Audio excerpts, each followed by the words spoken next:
go for a ride. Word for the day is appearance. And I'm thinking about God's having a conversation with Samuel in the Old Testament. And so we see this in the book of 1 Samuel chapter 16, and they're about to pick the king. I mean, God selected the king, and Samuel's looked at all the usual suspects and trying to line people up according to height or, appearance that's impressive. And God says, no, don't look at that.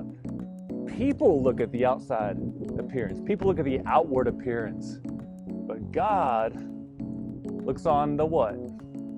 The corazon. God looks on the heart. God's looking on the inside. What's this person really made of? What makes them tick? What's their character? Who are they when no one is looking? And so part of the truth is that people are always looking. I mean, still half the truth is that people are looking, judging, even though you might think no one's got any right to judge me, but we're constantly evaluating each other, if that's a friendlier word, judging. And one way we judge people, I don't know about this, but do you go to estate sales ever? I mean, I'm a sucker for a good deal. So sometimes you get a good deal at an estate sale, but more often than getting just a good deal at an estate sale, I'm kind of trying to figure out who is this person that lived in this house? Their stuff tells a story. Now, I was at a house not too long ago, and this guy's house was fascinating. I mean, he had lots of like spy gadgets and listening and surveillance equipment. I mean, it's just straight out of James Bond. So I'm going, this guy must have been like a private investigator or something. But the more I also looked into some of his stuff, I was like, I could not tell if he was a Christian or a Buddhist or Muslim or Jewish. It just seemed like he was hedging all his bets in his books and some of his art. It seems like he was just saying, hey, I want to make sure that if one of these paths is right or all of them are right, he was pursuing all of them. So I kind of thought that about himself. That's what his outward appearance said about himself. Or a haunting story of going into New Orleans after Hurricane Katrina hit, leading a group of teenagers, and we were like some of the first people in the houses after the waters had gone down, and it's time to just gut the houses because everything's moldy, and if we're going to rebuild, you got to tear out all the sheetrock, and you got to tear out all the stuff too. So we were going into the houses, and one of the houses I could tell was belonged to a church member. There was they had the church records in there in one of the closets.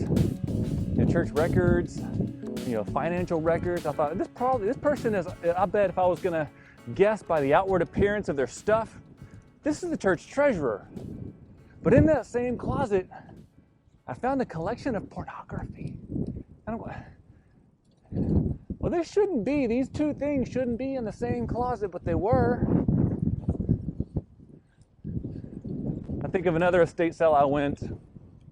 The house was built at least 60 years ago. All of the clothing, all of the stuff definitely said that this person was old and had been old for a long time.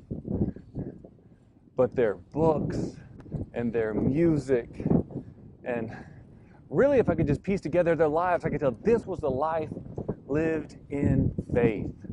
They had the old hymnals, their old records were like, old gospel records.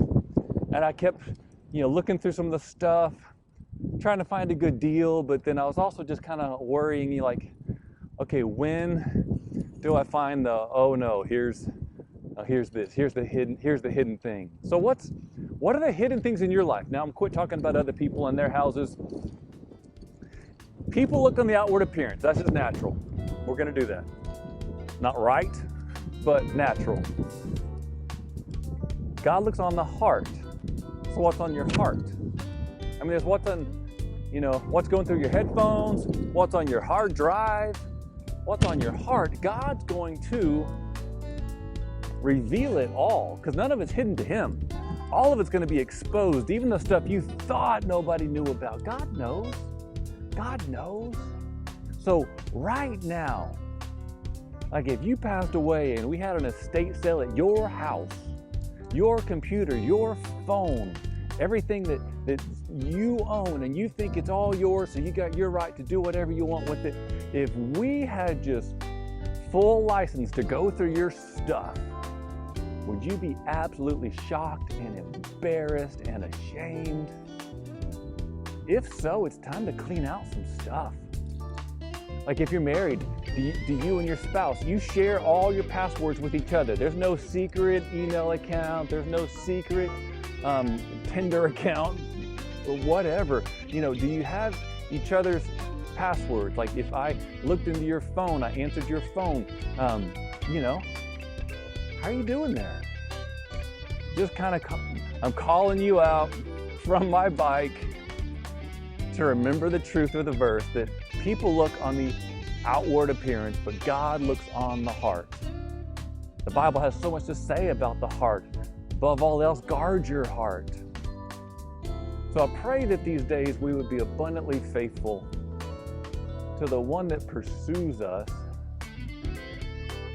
and the one that can purify and make things clean. Let's trust him in that. Let's let him do that work. We can't do it on our own. So often we try I'm just gonna white knuckle my addictions into submission. I'm gonna get clean, and then once I get clean, then I'll have some leverage with God. So then I'll go approach what you might call the big man upstairs, if you have that mentality. No, God just calls us just as we are. So I pray that you be faithful today. Approach him just as you are. If there's some stuff that needs to get cleaned out, and call a trusted friend if you need some help getting rid of some stuff. I loved my days as a youth pastor because the week after church camp, kids would kind of bring their stuff, hand it to me before service or before Bible study. Hey, I just need to get this. It's my last bag of weed and I'm gonna smoke it if I keep it. So I had to flush weed down the church toilet on more than one occasion. So maybe you need to do the same thing, have the boldness of a teenager that just came back from church camp and knows there's some stuff I got to get rid of. And by God's grace, he's not left us alone. So we can get some help from the Holy Spirit, help from the body of believers in the church. So let's lift each other up so we can come to the Father with good, clean hearts. All right, thanks. Peace.